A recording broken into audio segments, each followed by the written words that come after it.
Hi guys, hope we're all keeping well. So today we're going to knock up some strawberry jam. We've made the fruit scones, so why not make the strawberry jam to go with them? Very simple, 2 ingredients, strawberries and sugar. You can use jam sugar, I don't, I just use normal caster sugar. No particular reason, that's just how I do it. So let's get cracking.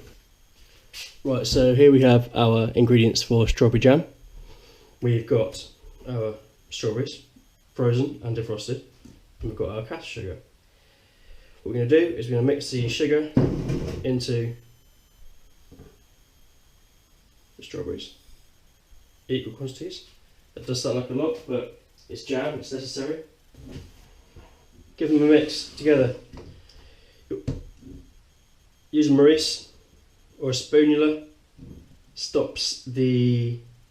Doesn't stop it from sticking to the sides or the bottom, just makes it easier to scrape it off. Because you've got a flexible utensil on the edges. And then we're going to stick it on the stove. Now it's on the stove, you can just about see that, I think. No, you can't see it at all. Now we've stuck it on the stove, we're going to bring it to the boil, stirring it as we do it.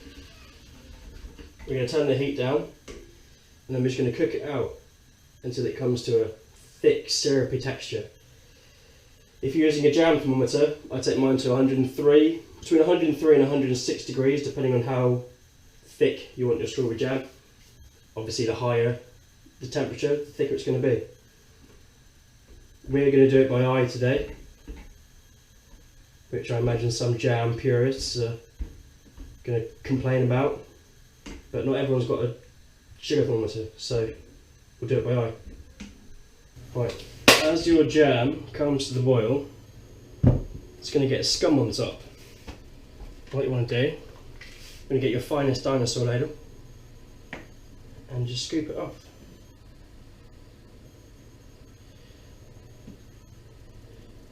Get back in there, bit of fruit. Skimming it off will mean your jam is clearer and has less impurities in it.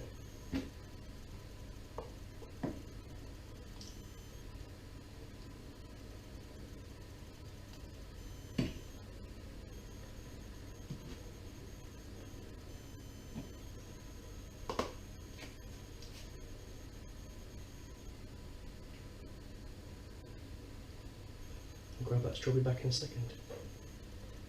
Pop it in.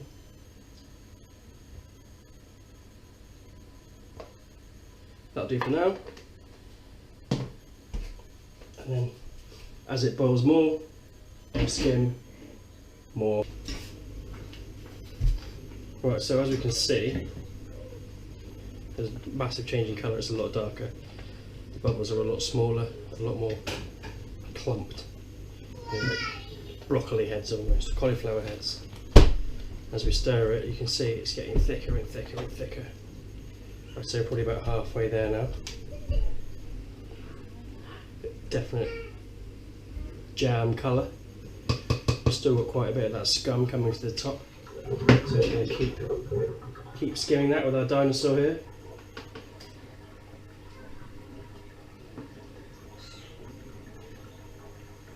Just dipping the dinosaur just below the surface to get this scum, the smaller bubbles, off the top.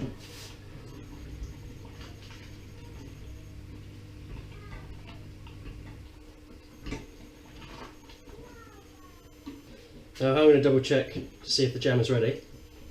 I'm going to take my plate, I'm going to stick it in the freezer, and then once it's frozen, nice and cold, I'm going to take a little bit of this jam that we're cooking, put it onto the plate, and if it sets, then the jam's ready. So plate's here in the freezer. So you can see just how it's boiling now. A lot darker. Starting to catch. I can feel it on the bottom as I move my Maurice around. Starting to feel rough on the bottom. Not too rough, because I've been moving it constantly. So what I'm going to do now, get my plate back out of the freezer.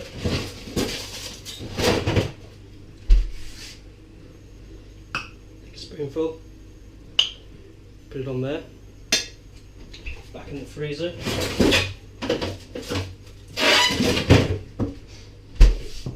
And then put that back on the heat. That way, if it's not ready, I haven't lost too much temperature out of it.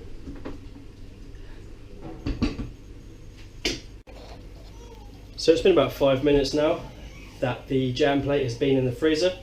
I'm going to whip it back out and just show you. As you can see, that is a lovely jam consistency. So what I'm going to do now, take our pan off the stove, turn the gas off, and then when it's stopped simmering, I'm going to skim this last little bit of scum off, and I'm going to leave it to cool before I put it into jars and into the fridge. Let's skim it now.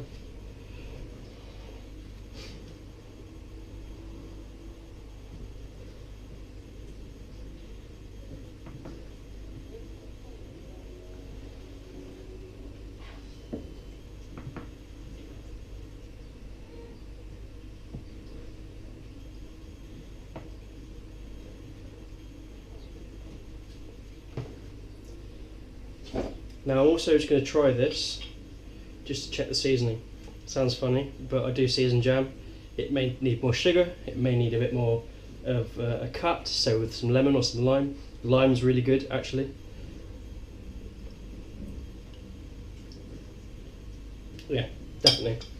Just definitely needs a little bit of lime, just to give it a cut. And what the lime's going to do, is going to bring a bit of life back into it, so it's not quite stewy, and it's got a little bit of a fresh hit to it. So, put that there, grab a knife. If you want to get the most out of your limes or lemons or oranges when you're going to get the juice out, give them a bit of a roll under your palm of your hand, and basically what this does is it breaks down the cells inside. So then when you come to cut into it and squeeze it, there's just more juice that comes out. I'm going to use all this lime.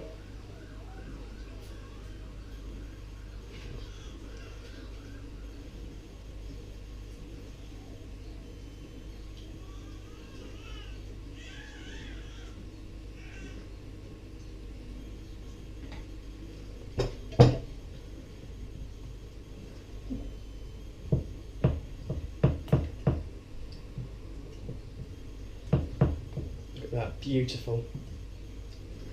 So there we have, there's my jars.